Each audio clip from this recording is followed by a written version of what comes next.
उसका भाई zero budget आध्यात्मिक कृषि पर काम करता है। 1 एकड़ जमीन को उपजाऊ बनाने के लिए मात्र 1 गाय की आवश्यकता है। मैंने उस पर लिखा है जीरो बजट नेचुरल एग्रीकल्चर, क्योंकि मैं अध्यात्म को नहीं जानता, मैं देखता हूं, उस पर विश्वास करता हूं। मैं जो बताने जा रहा था कि आपकी 2 गलतियां, एक तो आपने भगवान पर भरोसा किया, अपने पर भरोसा नहीं किया, दूसरा सरकार का भरोसा किया। सरकार के घर में 1 आध डोली खेत है, एक आध दाना चावल पैदा होता है। अचानक अमरकंटक में एक मंत्री फंस गए। मैंने कहा बेटा, मेरा काम ही था ट्राइबल मिनिस्टर, 2500 रुपया कुंटल आपने कर दिया। धान कुटवाऊंगा तो 40 किलो उतरेगा, 62 रुपया 50 पैसा आया, ट्रांसपोर्टिंग चार्ज, कुटाई का चार्ज, 70 रुपये किलो में चावल बेचेगा। सरकारी कर्मचारी फिर हड़ताल करेगा, उसका बोझा फिर किसानों पर पड़ेगा। धर्म अर्थ और राजनीति को जिसने समझ लिया, सत्ता में चढ़कर उसी समाज ने देश पर राज किया। न तुमने धर्म का अर्थ समझा, न पूंजी का अर्थ समझा। धर्म, अर्थ और राजनीति का अर्थ। राजनीति छल कपट बेईमानी नहीं। आज तो एक आदमी दूसरे आदमी को कहता है चोर, वो कहता है तू भी चोर। गुणवाना वाले बोलते हैं चोर चोर मौसेरे भाई, एक डाकू एक कसाई। गुणवाना वाले आरी से इन दोनों की कर दो सवाल। केवल आपको केवल बना के रहेंगे, एक ही काम बाकी है, बाकी और कोई काम नहीं। और उसके लिए आज मैं आया हूं। स्वास्थ्य बिल्कुल ठीक नहीं है, पर मेरी आवाज ही ऐसी है। सो रहा था, आप देख रहे थे मंच में। मैं एक बॉम्बे का डॉक्टर बोलता है दादा किस, मैंने कहा मेरा बालाघाट जिले का CS उल्के जी जो MD हैं वो इलाज कर रहे हैं, और मैं खुद ही डॉक्टर हूँ। हम जड़ी बूटी का वहां पर अनुसंधान करेंगे। जंगल में पहले पूछ लो मेरी उम्र के होंगे उनको, नीचे खोदते थे तो कंदमूल मिलता था, ऊपर फल मिलता था। जंगल में आज भालू भूख मर रहा है, हाथी भूख मर रहा है।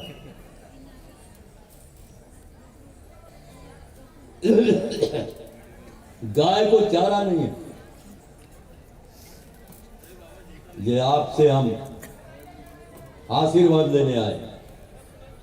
ये देने वाले जी सबको दिया है आपने, पर गोंडवाना को नहीं दिया ना। लेके रहूंगा, मैंने दिया है। आप हमने बताया ना कि ये जो थे 5 आदमी थे, वो राम के घर के चादर बिछाए नीचे, वो पहाड़ी में टेंट यहाँ लगाए, अमरकंटक शुरू किया। 4 बजे रात को पहुंचा। एक पुलिस वाला स्टैंड कर रहा था, शेर जीते होते इधर जा रहे। अरे मैंने कहा मैं तो ढूंढ रहा हूँ यार उनको। समुद्र दिखता था पूरी पूरा। खोज निकाला एक आदमी को। पूरे गढ़ों का दौरा करने के बाद हम इस रिजल्ट पर पहुंचे कि अब आपके सिवाय गोंडवाना का भला कोई नहीं कर सकता। उसके लिए आपको 1000 रुपया 10,000 कुछ नहीं देना है।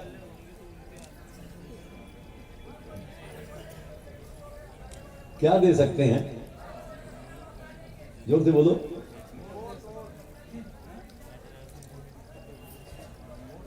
पेट भरेगा? हमको तो चाहिए जिससे पेट भरे। अरे खड़े रहो यार, मैं मास्टर रहा हूँ 20 साल, ठोक के ठीक कर दूंगा। निकाल जेब से हाथ, अंगूठा अंदर, ये 5 तत्व एक साथ। हल्ला नहीं, यहां हल्ला करने नहीं आए, चुपचाप बैठो। 2 मिनट का समय। हीरा सिंह मरकाम, एक मुट्ठी चावल से गोंडवाना का महाकल्याण। बोलिए हीरा सिंह मरकाम। मात्र 1 मुट्ठा चावल दे दिया, आप बचाते हो। बैठ जाइए। आपने बोया नहीं तो काटोगे किस? बड़े बड़े नौकरी वाले हैं, बड़े बड़े राजनेता हैं, पर इसी समाज को मजदूरी नहीं मिल रही है। बाकी सबके साथ, किसी के साथ अन्याय, अत्याचार, शोषण, बलात्कार, उत्पीड़न नहीं होता। हम जिंदा हैं, कोई विश्वास नहीं करता।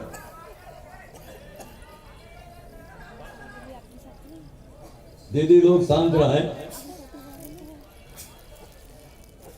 जो मैंने आपको बना के रखा है वो याद करो। गुलामी राजा महाराजा के युग में, ऋषि मुनियों के युग में जानवरों की तरह बाजारों में बेचे जाते थे। आपको पता नहीं है तो दादा को तो पता है ना।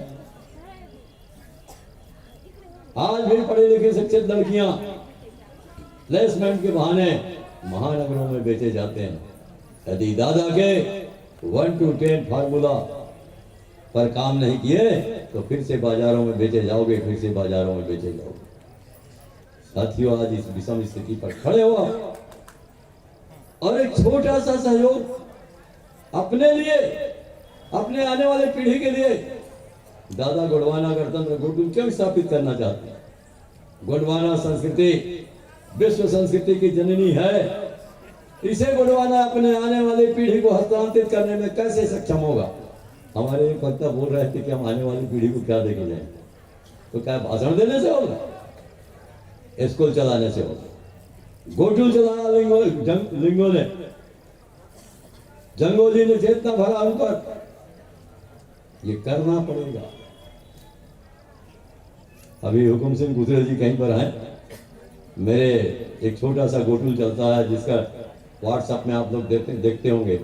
1 एकड़ में 3.5 लाख तक के मिर्चा पैदा किया। वही पकाते हैं, 2 घंटा केवल खेत जाते हैं, बाकी समय अध्ययन करते हैं। जिन बच्चों को जो 8वीं फेल थे, 9वीं फेल थे, भर्ती किया था आज वो एमए में। लड़कियां ट्रैक्टर चलाती हैं, कंप्यूटर चलाते हैं।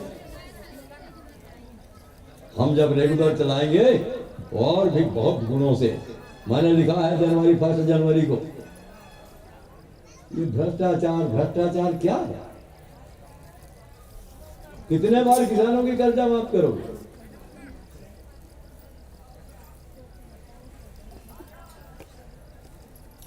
तो मैंने लिखा है कि हम भ्रष्टाचारी पैदा ही ना हो ऐसा कार्यक्रम चलाएं। हमारे उस गोटुल से ऐसा छात्र पैदा होगा जो किसी प्रकार का भ्रष्टाचार नहीं करेगा। यह है गोंडवाना का कार्यक्रम। और इसलिए हम बिल्कुल फिक्र नहीं करते, सीना ताने आगे चलते रहते हैं, क्योंकि हमें मालूम है कि आप बिल्कुल हम 2 कदम दूर पर पूरा बिजनेस आपके हाथ में होगा। बड़े बड़े उद्योग आपके हाथों में होगा। केवल अभी तक हम लोगों ने चिंतन ना करके मजदूर पैदा करते रहे, नौकर पैदा करते रहे, मालिक पैदा नहीं किए। इसे 1999 से 2018 तक का एक कहानी सुना दूं। चीन का एक आदमी जैक मा इंग्लैंड के हार्वर्ड में बिजनेस मैनेजमेंट पढ़ने गया और 7 बार फेल हुए। पढ़ के लौटा तो मात्र 17 आदमी मिले उनके।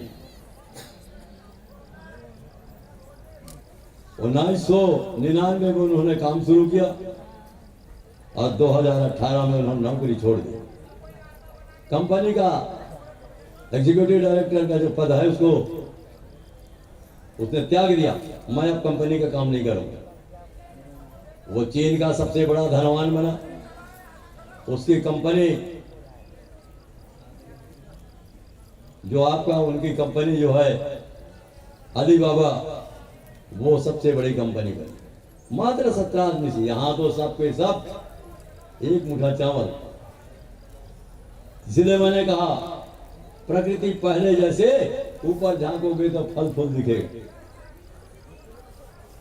क्योंकि जो वर्तमान सरकार है चाहे कोई भी हो, मुझे कोई लेना देना नहीं। जो सच है मुझे बोलने के लिए पैदा हुआ। कोया पुनेम जैसे है सत्य का मार्ग, उसी प्रकार से गुणवाना आंदोलन भी सत्य का खोज है। सत्य पर चलना है। देश की आजादी के बाद गुंडवाना के सभी राजा महाराजाओं के राज छीन दिए गए। हमने दोस्त और पानी देंगे भैया, वाटर ऑफ गुंडवाना।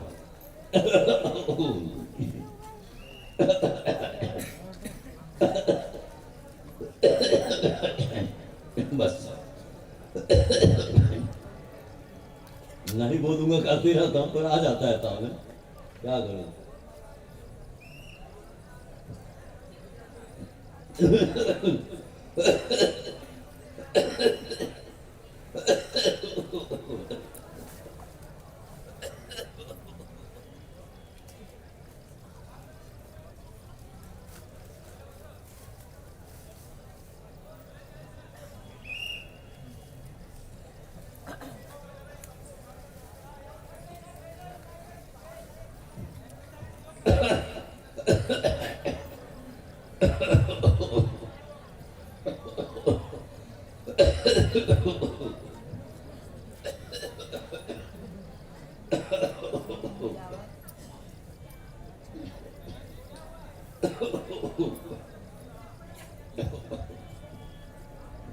जमींदारों की जमींदारी टूट गई, मालगुजारों की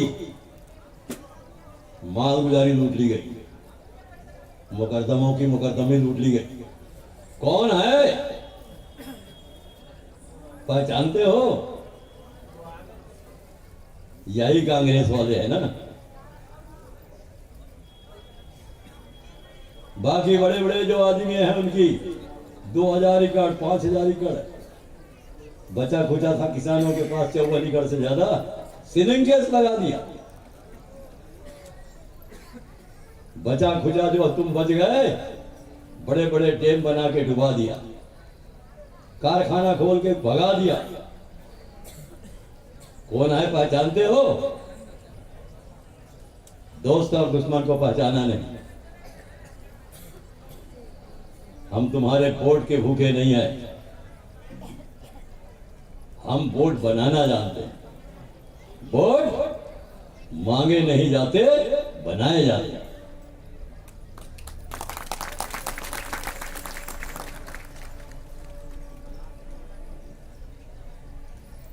जब तुम राजा महाराजा के औलाद हो तो राजा बन के दिखाना पड़ेगा, वोट बनाना पड़ेगा, दोस्त और दुश्मन की पहचान करना होगा।